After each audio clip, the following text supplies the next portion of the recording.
এই তো যাচ্ছে। রে ভাই অন্ধ নাকি? আর কিচ্ছু হবে না।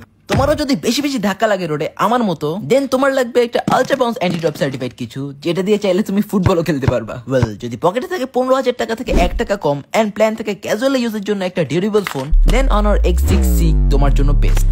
Water dust resistant, action button, durable, 5300 mAh long battery backup, আর এখন যেহেতু এ এর যুগ সো কিছু অ্যাডভান্স ফিচার্স থাকবে। এন্ড এক্স্যাক্টলি যদি তোমার এগুলোই ডিমান্ড থাকে, then don't skip this video cause this phone can be your next choice. Last কিছুদিন যাবত তো একদম ধুমাই ইউজ করতেছি, আরো IP64 rating, water and dust resistant হয়, একদম বিন্দাস ছিলাম। এছাড়া 5 স্টার সার্টিফাইড ডিউরেবল বলে ইচ্ছা করে ধাক্কা দিয়ে ফোনের ড্রপ টেস্ট করতেছি, এতটুকু বিশ্বাস আছে কিছু হবে না, যাক সব ঠিকঠাকই চলতেছে। যদিও একটা বাজেট ফ্রেন্ডলি ফোন, তাও let's see what AI features are providing this Honor X6C। The amazing part first, picture capture করে easily unwanted object AI features এর মাধ্যমে রিপ্লেস করা পসিবল হচ্ছে, যেটা এই বাজেটে একদম আনএক্সপেক্টেড ছিল।